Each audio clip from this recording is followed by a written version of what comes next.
Welcome to the CodPast podcast, where your fishy past hooks your brilliant future. With Dr. Deborah, Laura, and Dr. Trish. Because I'm going to stop it and start it again. No. Oh, okay. Oh, yay. All right. So now we're live streaming. We are live. We are live. And we're a little late, but we're not actually as late as we should be. Thought we were going to be. Oh, gosh.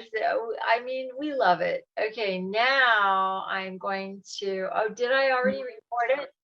So this recording is going to stop and we're going to be done with that recording. And then I'm going to start another one. So we're going to record. Someday we're going to have a whole group of technicians and we're not even going to know how to record. It won't matter. Okay, we're going to go to the cloud. Okay. Okay, good. We're good now. I've put it on my own wall. So anybody who knows me that wants to watch what I have to say. Oh yeah, I've got to put it on my own wall too. So let's see. You remember, I always think it's fun to see the behind the scenes more than just like in front of stage, right? So these are my Dollar Tree glasses, but look, they broke, but I'm still wearing them. Oh, that's like, remember Minnie Pearl? Remember Minnie Pearl? Yeah. Most people probably don't remember her at all, but here's CodPast, Unstoppable. Oh, we got this theme song going for, you're showing your glasses. Okay, I'm going to share this on my story. There we are. And you know why I kept them? Because I lose them. They're kind of like the socks in the dryer. Yeah, and you just think, well, where the hell are they? But one day I opened the panel of my car, you know, the thing that's between the passenger and the driver, and about 50 pair are in there. I know. I have the same thing. I mean, the problem is with us telling everybody about these fantastic things is that everybody's going to want them and then we won't be able to have them. But they were, when we first started, it was $1, right? And they were every color. So Laura and I Laura got them first and she told me where to go. Then I went and I think I bought them from Santa Barbara's dollar store. Oh, I think you did. I think and they you're were, right. I think I bought 15 because they were $1. Did you first get them though in Florida when we were all together? No, was that the first time you got them? You got them. You got them. I hadn't seen them. We were on some Zoom or something and you had these cute turquoise sunglasses and I wanted them. And so you told me where to get them and got them. Anyway, today's little meeting is different. Oh yes. Why is it different? Are we missing a sister? It's always different because you cannot predict ever what's going to happen in Laura, Deborah, and my life. You cannot predict it. It is like a thrill a minute. It's like we probably are going to be the most watched soap opera, but it's real time Zoom. And we're not getting paid what the Kardashians are because we don't make this shit up. You can't make it up. I was thinking, you know, if I told somebody my series of stories, they would. It's so far-fetched. Somebody's like, oh, you should make a book about that. It's so far-fetched, people wouldn't believe it. It's so far-fetched. I mean, even I sometimes think, how is it possible that I'm my life? Like, here's my Namaste shirt. We're doing Namaste today, just like, okay. So yeah, today's kind of different because we don't have our beloved Dr. Deborah in house in this moment. She is actually visiting me from Lake Michigan to Carefree yesterday. I picked her up at the airport in Phoenix, and of course I called Laura. I'm like, Laura, this is like a record heat day. So this is not exactly a good way to say welcome to Arizona, Deborah. But it was 101. So it wasn't horrible, but for me, it's kind of getting up there. And she was okay with it. She's like, you know what? Well, she is going to live here. She's looking for a house to buy, but she said, I'm okay with this. It's not that bad. And she had a little jean jacket on, so she was ready for the Arizona look, the Southwest jean jacket girl. And we came out to Carefree, to my townhouse. And Laura and I have been strategizing forever, trying to figure out how to zone in, mastermind, visualize a great date for Dr. Deborah. And so as has it, we are like the most magical people on the planet. We try not to tell a lot of people because we don't want to get bugged by everybody. But we are magical. Laura and I have been really close friends for about 17 years or something. And we talk to each other so much. She's in Washington, D.C. I'm in Arizona, but I've been all over the place for the last year. And we tell each other details about what's going on. Thank God, because our life moves so fast that nobody else could ever we don't have time to tell the stories because we're on to another story. And so if we weren't on the phone going, you're not going to believe what's just happening, guess what's happening now, and guess who I just met, and if we didn't have those experiences along the way, we wouldn't be able to have a perspective, contextual thing about what's going on right now. We were so swamped. We weren't going to do today's CodPast. We were like, we can't do it. We just can't do it. And then we started talking and laughing a few minutes ago. And I said, okay, we just need to do it. We need to do what we're doing right now on CodPast because this is fascinating. And it's fun. And we always come up with, we personally develop each other every time we talk. And we also have fun talking about that fun stuff we love to talk about. But that then reminds me, so I want to share with you, because Trish, I don't think you know. So Deborah is out with a friend who was manifested at a bar several weeks ago when we were at a biker bar. And she let him know she was coming into town. And he said, hey, let's go do this. So they are mountain biking. Is that what it's called? Mountain biking. Oh, they're probably eating breakfast by now. And so I know that I sent this morning the lady on the bike, but not the lady on the bike. It was the witch, Wizard of Oz. The Wizard of Oz. And that one where she's like, yeah. And I didn't even think about her mountain biking. That's not why I sent it, but it's funny that she thought it was why, because I get up this morning. Biking. So I don't know if you can see this, but I get up this morning and can you read that? I know it's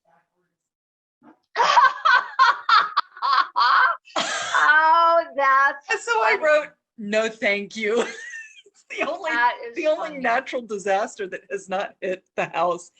But I did go over there. I think they've cleared it out, and now. Well, wait. What if somebody's brand new on Facebook and they've never heard of us before in our lives? So you need to kind of catch them up, a little side context here, because should I tell the whole story, the 3-year story, or should I? And I'll just tell the most recent story. So several weeks ago, I was in La Jolla, California at a Bo Eason event, and Deborah was with me, and Trish was going to be with us, but she moved into her place, so that didn't work out. And it was the Wednesday of the event, and I got a phone call from my husband that our house had a fire. It did not burn down all the way, I guess, because the basement is made out of plaster. I think it stayed. And the house is out of brick. And brick, yes. The 3 little pigs would be so happy. Brick and plaster stay up no matter what you do. That's right. So the basement was totaled, but the rest of the house, to me, it looked like what I would think Chernobyl would be, because you could see it. And it didn't look damaged, but it was damaged because of the soot and smoke damage. And so, I will say I've been through this before. This is not my first rodeo. It's my first fire. But when we had our first flood, same house, it was we didn't know what to do. We didn't understand the process. And our insurance company at that time was awful, because what that insurance company did, and I believe this is true of many insurance companies, is they have catastrophe teams. So our area, this is 2006 with the flood, our area had so many damaged homes and cars that they called in a CAT team, and the CAT team doesn't really care as much as like a normal team would.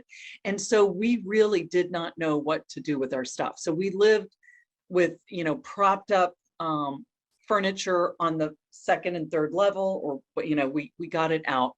So that was really, really tough living. And I decided this time I don't want to do that. And fire's different.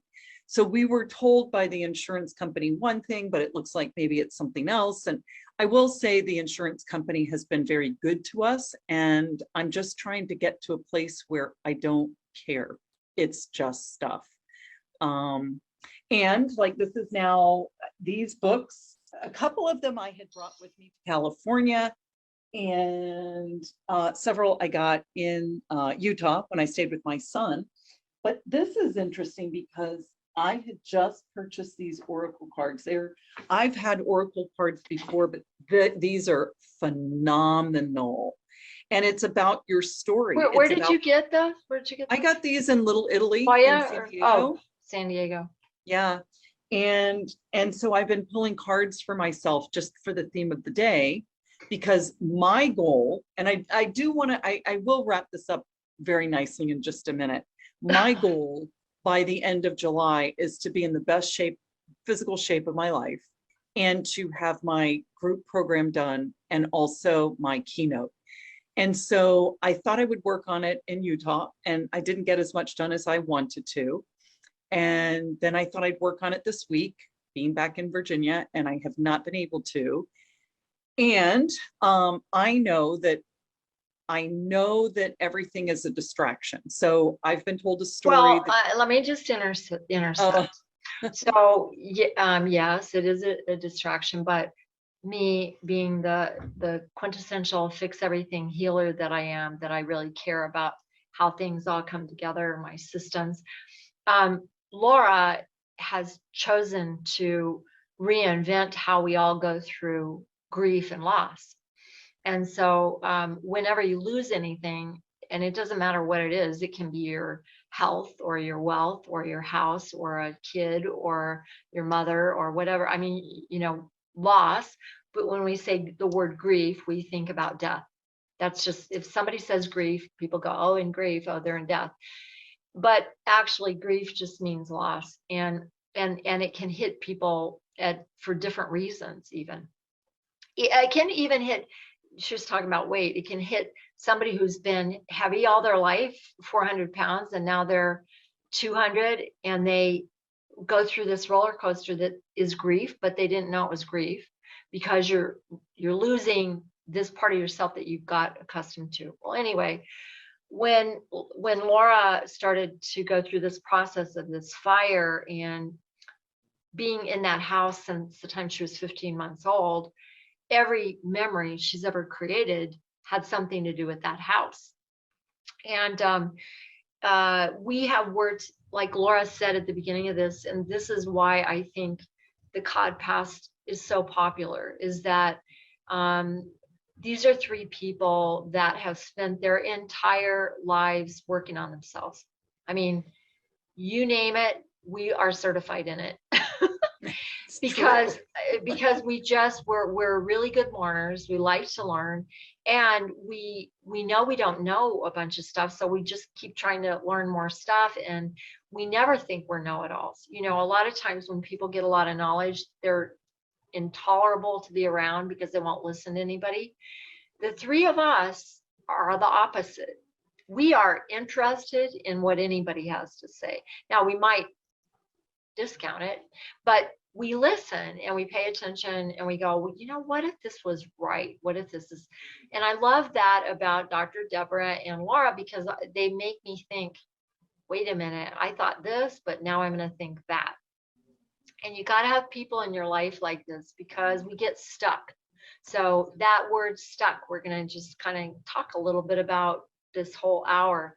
But Laura, through this process of this fire lately, and on top of the fact that, you know, she had 2 floods and an earthquake in that same house, and we have been able to, all of us, use it for healing and for seeing how you don't have to be stuck, that grief is a good thing. Like, grief just gets you to the next step if you allow it, and if you don't get scared from it, and if you don't get stuck by it, like, poor me, I'm going to be in grief the rest of my life. You know, somebody was saying yesterday, they said that one of their friends lost a child or something, and losing a child is like the worst grief on the planet.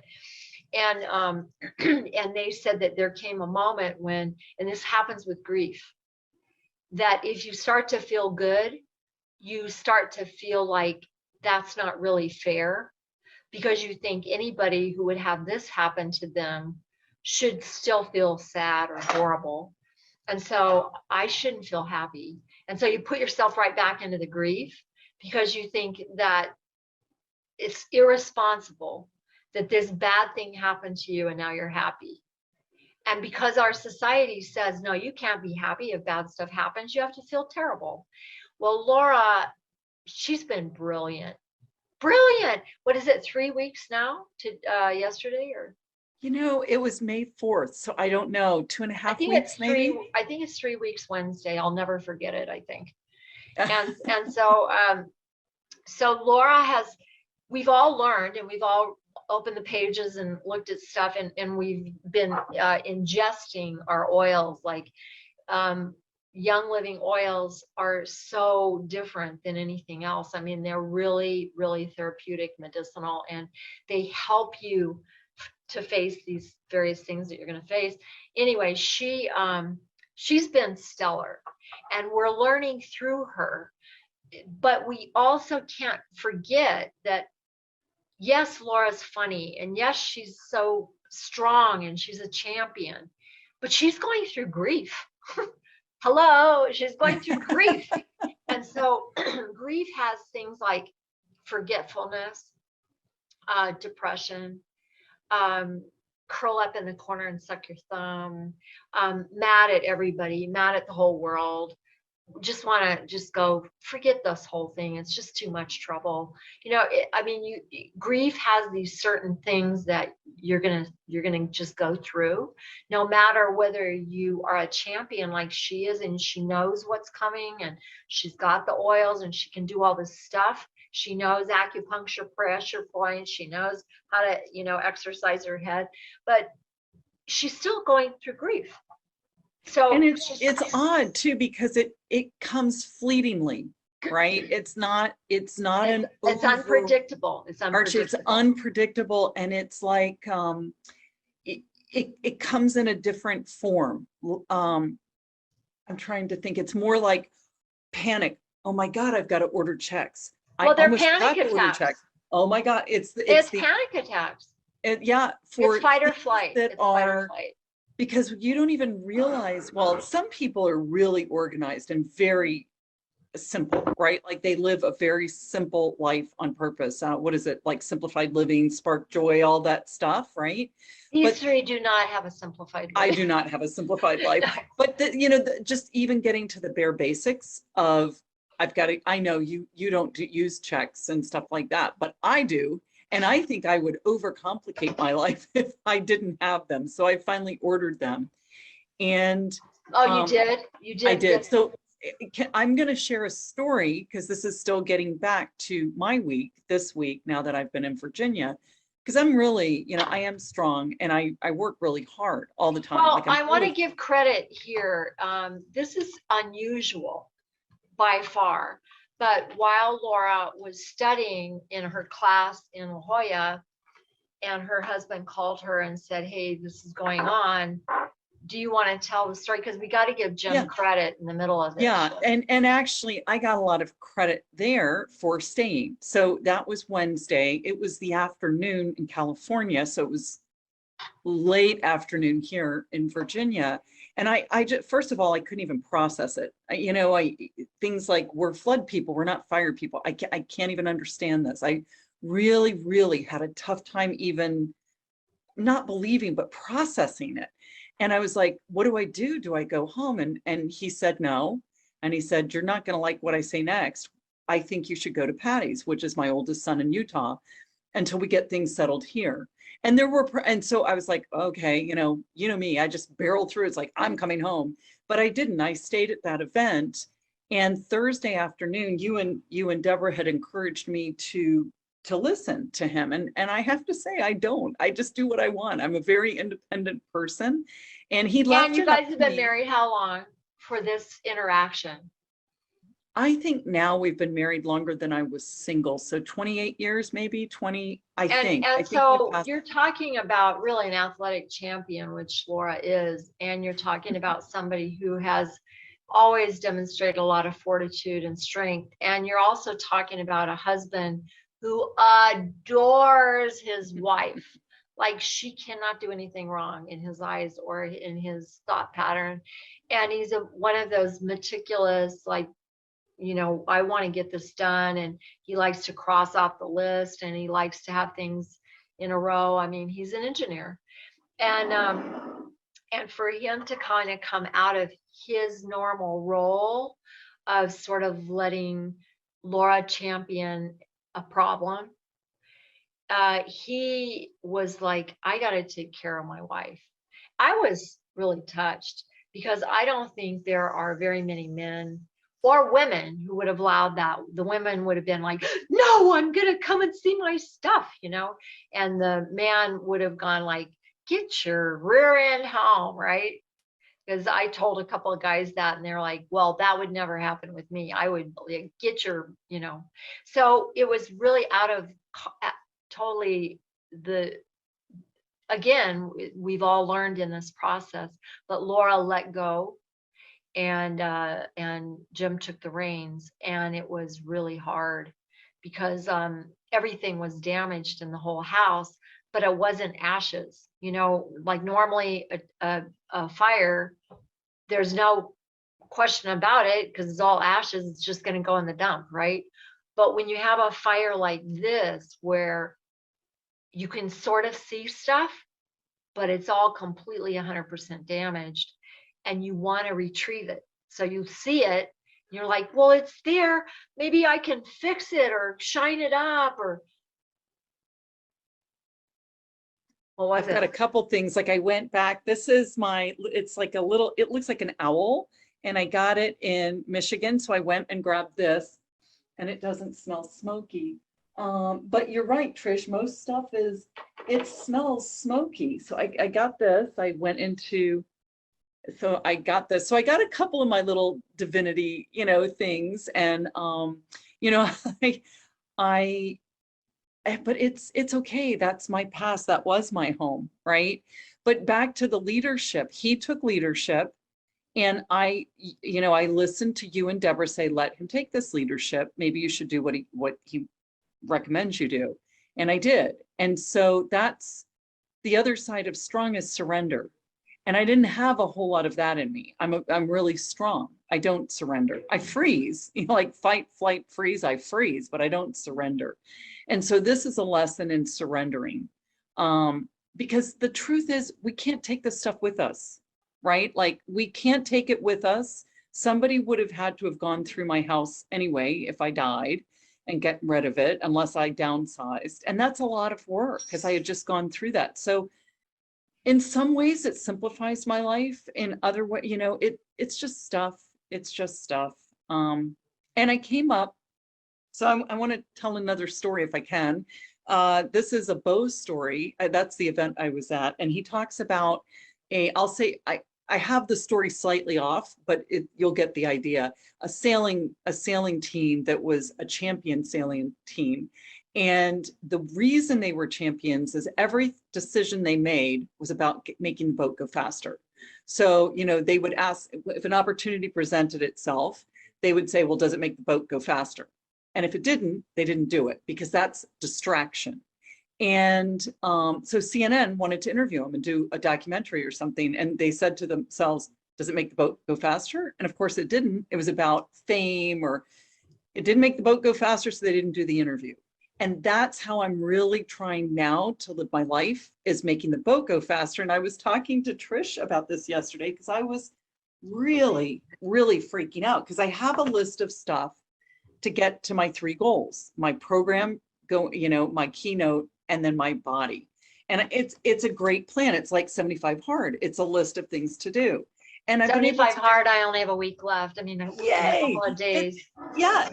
So, I have this list, and it's totally reasonable. It's a part-time job, but it's supposed to be my full-time job. So but I've not been able to do it. No given day. And I was beating myself up. It's like everything I'm doing does not make the boat go faster. But what we decided yesterday with Grace, between Trish and Deborah, is I didn't even have a boat. Like I'm rebuilding a boat. I don't know what kind of boat it is. It might be a Viking boat. Somebody even said it could be something different, because I didn't even have notebooks to write notes down on, right? Like I had no way, and I have no way to store my clients' files.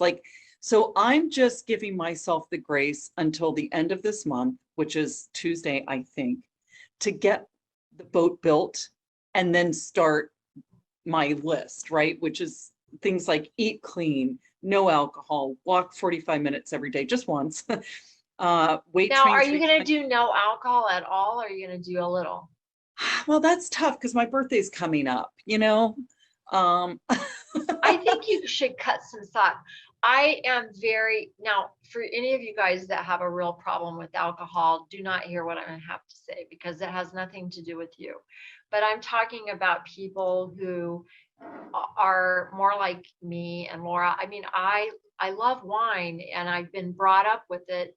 And I've had wine almost every day of my life since I was 20, except when I was pregnant, I never drank wine.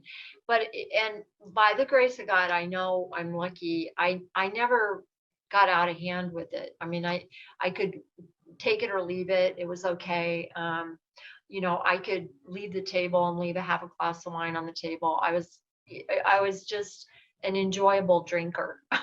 I love the feel that I get with wine, but I'm not trying to get away from anything. I'm just enjoying my life, and this is kind of how I do it. And but Laura a year ago wanted me to do 75 hard with her, and I did. I went, okay, Laura, I'll do it. And 75 hard, you guys can look it up, but it's hard. It's hard, and it's like a whole job. And so I started doing it, and I think I may have gotten 10 days in or something like that. And I called Laura. I'm like, hey, Laura, I'm not doing it because I want a glass of wine, because it's 0 alcohol, 0. And and I didn't want to do it. I'm like, I'm going to have some wine. I don't care. Nobody's going to tell me what to do. That's kind of how I am. And so I proceeded then. Laura actually did 75 hard twice last year, total 75 days twice. So that's like half a year on 75 days. And I did it all year long and never did it, because I had to start over every day, because if you do something unlike what you're supposed to do, then you have to start from day 1 and 75 more days. Then if you start again, 75 more days. And so I have now done it for real. And Laura was the instigator again. She was out here for St. Patrick's Day, and we had a lot of things going on with ETs, and we had a lot of stuff to do. And we were having so much fun just having our little parties in the hotel. And I just thought, because I gained a lot of weight because I'd been to Costa Rica. And so I felt like, well, I was having a cinnamon roll every morning just to drown my sorrows in Costa Rica. Instead of I was having plenty of wine at night, but every morning I'd get up and like 5:30, walk the beach, and then go, I'm going to just go have a cinnamon roll, because they were fresh and you could smell them all over town. And they were like that big. And guess what? I gained weight. Yes, that's what happens. And so the combination of seeing her and Deborah partying like crazy, having so much fun, St. Patrick's Day and everything, and being like muffins, not toppled, muffins on the top. right here. And Laura is muffin toppled. It's embarrassing to be around her because it's just like embarrassing. You know, I have the muffin and I have the wine and I'm wanting a cinnamon roll. So I just secretly put a bunch of stuff away in the hotel, and Laura's like, "Hey Trish, you left your wine opener in the hotel room." I said, "I know." And she goes, "Well, don't you want it?" And I said, "No, not really. I've got a bunch." She goes, "Okay." And she goes, "Why would you leave it?" And I said, "I don't want to tell you this because I'm going to tell you 50,000 times, start all over again." And I said, "Okay, I'm going to do 75 hard again, but this time I'm going to do it." And so I've done it. And I'm really glad because I lost 14 pounds and I'm really in good physical shape. I've been doing a ton of yoga. I walk 45 minutes outside every day. It's gotten me out since I moved to Carefree. It's gotten me out to the neighborhood, saying hi to people, seeing the dogs. And Laura says it's the biggest mindset thing you can do. It's not about your physical body, even though your physical body really does change. What I've noticed not having any alcohol, which I read it takes 100 days to rid your body of pure alcohol, anything. Oh. And what I noticed is my clarity of thought is really on. I'm fairly smart and I usually can think of things pretty quick. But since I've been without alcohol, my clarity of thought is like, I'm amazed. I'll say stuff like, "Wow, how did I remember that?" Or "How did I think of that?" And it's that my explanation is that I've been really working on keeping my pineal gland clean, as in what somebody else said yesterday. It's pineal, or pineal. You can say that, but not the other ones. And you don't use fluoride if you want it to be clear. And that is your antenna for the spirit world. It is your antenna for psychic or any of that. And so that was already working. And then I think not having spirits on top of it, not having alcohol on top of it, all of a sudden you just start downloading all the time. And I mean, Laura will tell you, I've been on fire. Like, you're not going to guess what I just found out. Guess what I just heard. I'll hear voices. I'll see pictures. I'll do this. I'll do that. So I have been a psychic phenomena to myself. and so this thing that Laura experiments with is really crystal clear, that if you know tools, you can choose to do the tools or not do the tools. But at least what we're working on the most, you guys, and I had this discussion this morning, is be in the present moment.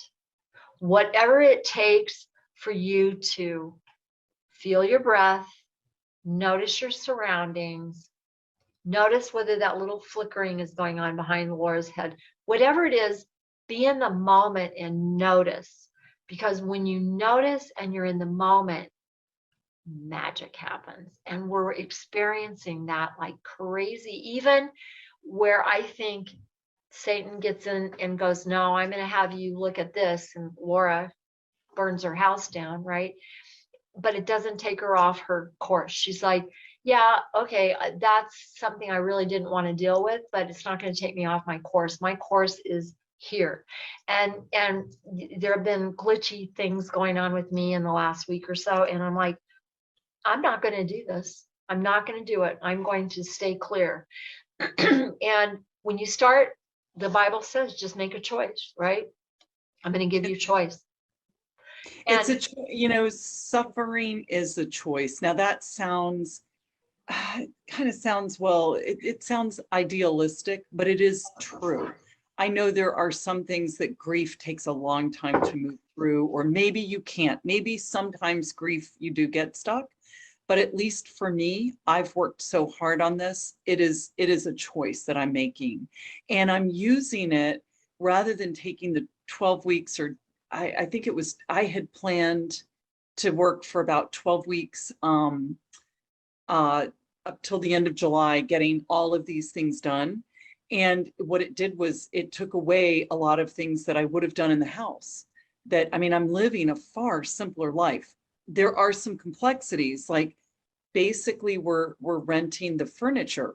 So it looks great. It's like a hotel room, but there's no storage.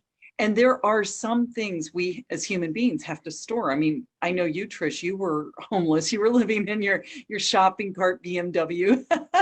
and it depends. So I have notes on my clients and stuff. So I need a place to put things so that I can go back, or notebooks. So putting life back on track, but a different track. And I have found it's kind of like you talk about all the time, Trish, if you really want to change your brain, go to a foreign country with very little money in your pocket, and you will train your brain. You will get sharp. And I've kind of done that. I now have to figure out how to get from point A to point B. It's a very different route. Everything is different.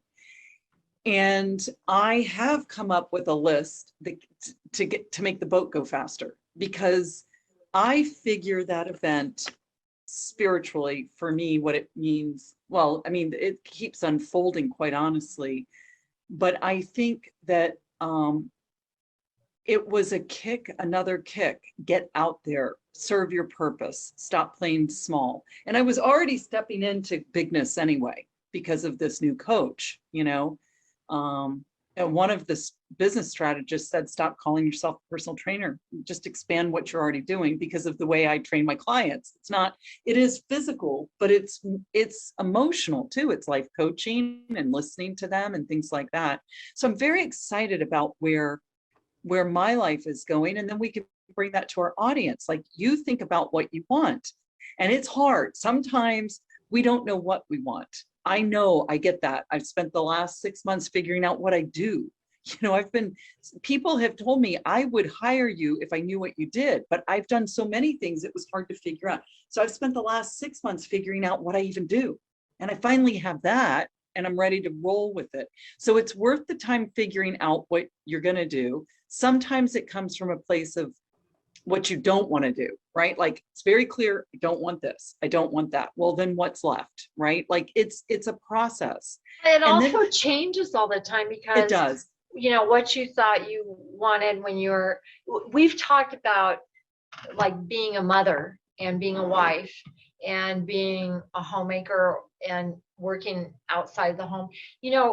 Our lives have these flows and ebbs, and when you're trying to raise little children and you're working and you're trying to do some social media stuff, your life is pretty locked into this, right? But right now, Laura and I feel like we are the best we've ever been. Sort of like, we have some really good knowledge to impart.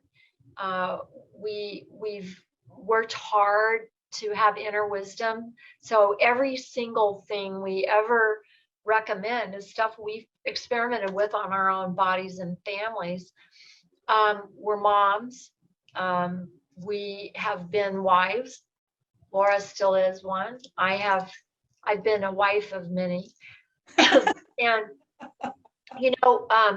we feel like we are kind of at the best physical and mental shape to help others. And all of us are on the planet to do the best we can to help ourselves and others. So we have a huge quest right now to be the change. I mean, not just talk about Gandhi and be the change, but really be this effervescent, fun, laughter light of how we believe Jesus put us on the planet. Yeshua, who my friend says, put us on the planet to love life and to be love of life. And that if we can prove that, we do have a spiritual connection. Well, even if we can't prove it, if we just exude it, if we just be that is enough. It is more than enough. And I think again. Say that one more time, because I didn't quite get it. Oh, to exude love and to be love. And that is enough. It's more than enough. That's why we're here. And, so everything, so move everything. I'm putting thieves in my throat so I don't cough. I don't know why I'm Okay. coughing. So, moving toward love rather than away from fear. And, that's, especially if you're new at it, that doesn't even make sense, but start listening. That's the thing that 75 hard does, is it cleans up your body. And you cannot have all these ahas if your body is not clean. And by that, I just mean, if you're eating junk food, your brain is actually junk food. It is, because you're not thinking straight. It's just like the wine. So I love wine too, but I don't think as clearly. So it would have to be a conscious decision. I'm drinking tonight and I'm giving up tomorrow as a work day or workout day or whatever. Yeah, I can do it, but it's not at the tip top. So it's like, do I want to be the best at whatever I do? I want to be the best every day. I want to show up and be the best, whatever it is. And anybody can do this. Just come up with a list and then try it, see how it feels. Maybe start with just one thing, because you don't want to overwhelm. Well, so that goes back to the thing that fired up this conversation. And that is, I am ending my 75 hard pretty soon, next Monday. And Byron, Dr. Davies, who's in Germany with his new baby, grandbaby right now, he's probably listening to us or watching us, that we're kind of talking about, gosh, we're kind of sad because we go on our walks, we talk to each other. He's in Tucson, I'm here, but we're buddies, we're buddies. And I'm like, yeah, my life has been so good since I've been doing all this stuff.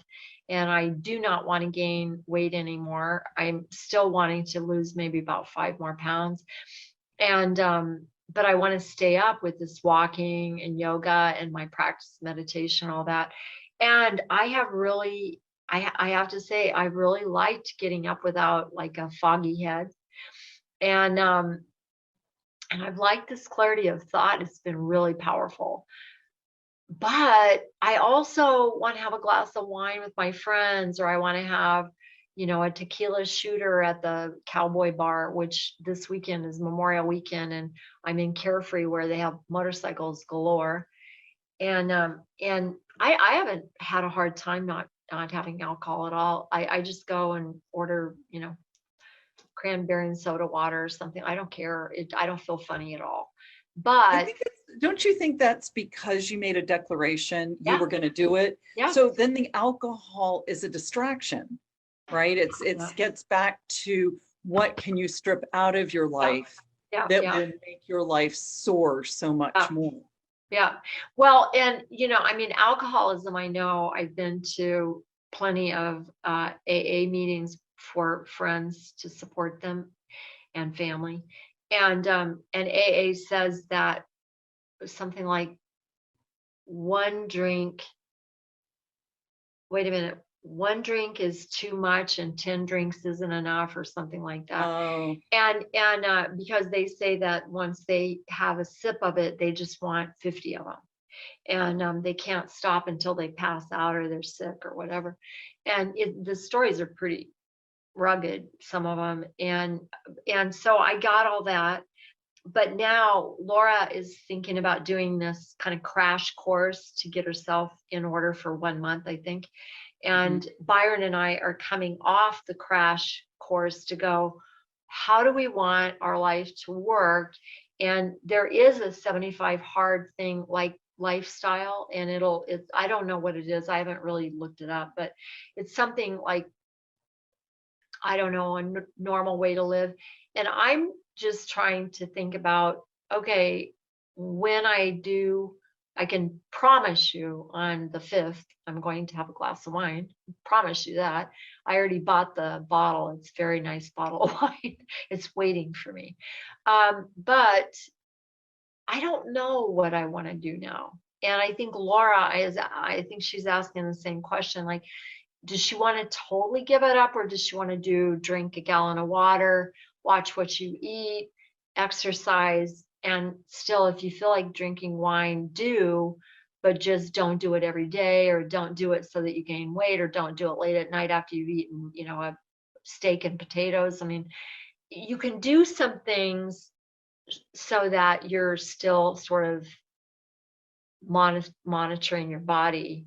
I'm just working through it myself. That's Yeah, why I was asking you the same it's thing. tough because it's a challenge, and challenges always make us, when we really buy into the challenge, we rise to it. And now the challenge is gone. So how do you incorporate what the challenge, drinking a gallon of water is pretty easy, but you know what? I haven't been able to do it this week, even though it's on my list. Eating What, drinking clean. a gallon? You haven't been able to do Yeah, it? no, I have not been drinking a gallon a day. I probably am only drinking about a half a gallon a day. So I'm dehydrated. So I've got this list and I'm challenging myself for the month of June and July because I'm going back to California and I'm going to get film. So I have to look good. So my challenge is that my goal is to look as amazing as possible. So the answer to your question, Trish, is I might drink twice, my birthday, which is June 26th and July 4th. But I've got to have here, that's it. Because it's easier to cut something out than it is like some of the other stuff are things that I want to do. And I have not even started this. And I'm like, why? I've got to do this. This would make the boat go faster. And again, part of it is just getting started, making a list and being okay that the list is wrong. Because after 75 Hard, Trish, I came up with my own list that was a very different list than what I've got here. And I didn't do that either. I couldn't fit it in. So you would think you could, because it was like read 15 minutes a day or whatever. I don't even remember what it was. And I didn't even do that. So I think the list has to be meaningful and it's got to be goal oriented. And then challenge yourself to live by it. And it could, it could be a 5-day challenge. And then in the next 5 days, you try something else and you just try different things. I don't know. I don't have answers because that's like, I'm kind of going back on this thing that Lynn was telling me, Lynn Erickson, who knows everything about everything. And just getting ready. I'm going to post on our Facebook. We're going to go into Clubhouse in about 10 minutes and we're going to carry on the conversation. Hopefully some of you guys are going to come in and chime in on this. And maybe we can help them with their list, right? Like we're here to help you. That's what we do. So if you tell us what your goal is, we can help you come up with a list. So go ahead, Trish. Well, I think that all of us right now are just really, I think the whole world is trying to come to grips with where we are in the world. Like we're in a completely different place than any of us would have ever thought possible. And we see the press running away with us. We see the government running away with us. And we go, wait a minute, this just does not feel right. I mean, is it right that I defer all my values and judgment to, I don't know what? Well, we all do, right? Like it's a lot of times we judge ourselves based on how we think others perceive us. Exactly. Like it starts right there. And that's taught to us from the time we're born, when our parents say, that. What would people think? Yeah, what would people think? And then we go to school and we're expected to be exactly like the other 30 kids, and when we don't feel like we are, and everybody just beats us up into submission until we just give up. And I always like to tell this story because it's so prevalent about what we're talking about right now. One of the most profound experiments I ever read about was they took these mice, they put them through a maze, and every time they'd go to a certain place in the maze, they would sting them with an electrical prod, basically. And after a while, the mice would just lie down in that place without the prod. And you guys have probably all heard about the elephant that they chain. That's how they used to train circus elephants. They would chain them up as little baby elephants, and then they would remove the chain, and they never walked away because they didn't think they could. They didn't think they could. And so that's how big elephants stayed in the circus because they never walked away.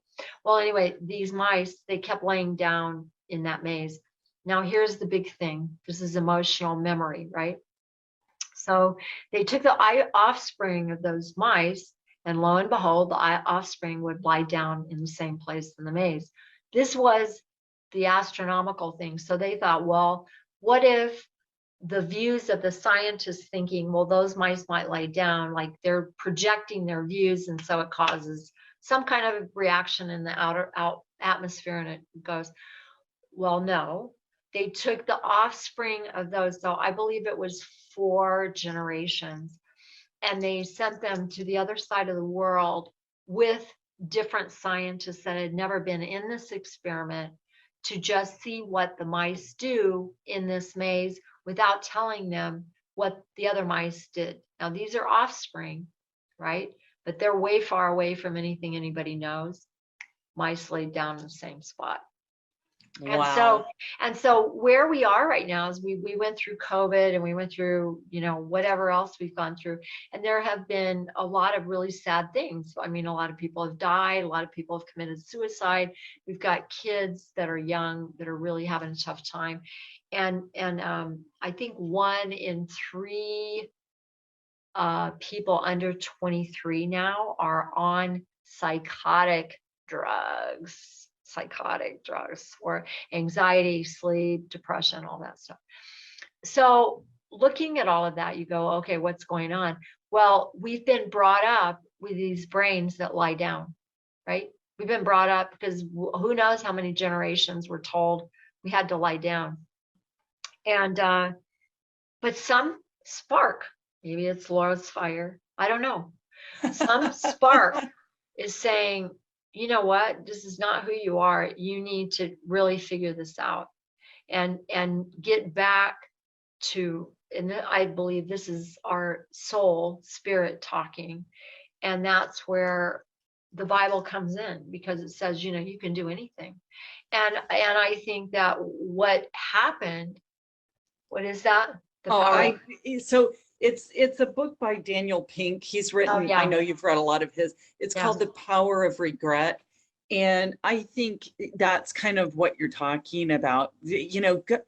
Go big before you go home, right? Like, that's why we're here. Just go live life to the fullest. Well, what we're all saying, what the 3 of us are saying now, and you guys will kind of appreciate it, I think, and that is, whoops, I'm going to sneeze. Hold on. Bless you. Oh, now you're muted. Sorry about that. Did you hear me sneeze? I hope no. Not. Okay. So yeah, this is life, guys. This is like how we live. But what we're teaching each other and holding each other accountable for right now with Laura and with Deborah and with me is own the room. Where you are, where you walk in, where you are in your family, if you're in the living room, if you're on the top of a mountain, own it. Because God has put you there to be this amazing shining light. And stop lying down on the same maze that has no electrical nodes. Just have the courage to get up and see if the electrical node is going to hit you again. And I think a lot of people are waking up right now going, I don't like this. I don't like this anymore. I'm not going to do this anymore. And I think we're seeing it with couples with like, I don't like this marriage. I'm not going to have it anymore. Or I don't like this interaction with my son or daughter or whatever. Like, hey, this is not going to work for me. I got it that I'm your parent, but you're going to stop acting like this, or you're going to go somewhere else, or whatever. I think a lot of us, maybe the 3 of us are some of the renegators on the front end, the regenerators. The regenerators. Oh, we never told them any of the stories. We'll have to. I know. Have to tell the regenerator story, and we can do that. Actually, we can do that. On the But I was also thinking, there was a story I wanted to tell. I'll just wrap it up since we're going to go over there with this story. It was a metaphysical one. What was it? It wasn't the ghost hands. It wasn't that one. It wasn't when we rolled out of Windsor and our taxi stop. It wasn't that story. It wasn't smoking putting that sage that looked like a big doobie. Yeah, you guys, you can be happy that we have helped the monarchy rebuild themselves, because we saged as much of Windsor Castle as you could probably get into. We didn't go in the Queen's bedroom, but we were outside of her window. Vanessa got close. We definitely anyway. So we have more hijinks coming up. It's hijinks. It's fun. Trish is planning a retreat for CodPast at the beginning of September. So start reaching out to us if you think you want to be notified about our retreats. We are really gearing up to move that forward, because we want to move your needle too, just as we've moved our own needles. Big. These are not la retreats that you just go hang out and these are unique. We are going to laugh a lot because we just do that, and we're going to drink wine. And we're going to drink wine. These are not retreats that you have to have a colonic 5 times a day. Although we could have colonics, I don't know. But we are going to have fun, but they are going to change your direction. 100%. Just as we're changing ours and leading the room, you will lead yourself, which means you'll leave everyone alone. You will have such full command over yourself that anything in your surroundings, you're no longer a victim to, because that way of living is not serving anybody. So I guess that's a great way. If you don't take care of how are you going to be the light to the world if you are whining, crying, fat, and miserable? I mean, you have to get your own act together. And I'm not saying fat is miserable, because if you're fat and happy, I've known people like that, you know, the Hawaiian culture, the fatter they are, the happier, more strong they are. If you've been raised but whatever you choose, make sure it empowers you, not disempowers you. So if being fat is part of if you love it, then embrace it and do it. But don't choose and then regret. Yeah, I agree. Yeah. So, all right, Trish, we're going to go over to Clubhouse. Bye, everybody. Thank you for joining us. We love you. We love your comments, and we look forward to seeing you next week when Deborah will tell us all about her biking. Wild date in Carefree. She flew all the way in for this date. No, she didn't. She came in to look for a house. The date was the added bonus. she met a guy in 1 second in a biker bar here, and that's what we were getting ready to. We were looking into stuff for. This is the kind of stuff that happens to us. So we hope you join us so you can have this. This has happened a bunch of times with Laura, and I said, Laura, I'm going to get a picture of this because it's history in the making. And I caught a picture of this guy looking at her face, and you would have thought you saw heaven right there. And so anyway, we have fun stories. I'll see you over at all right, see you in a minute. Bye, you guys. Have a great week. Love you too. Bye.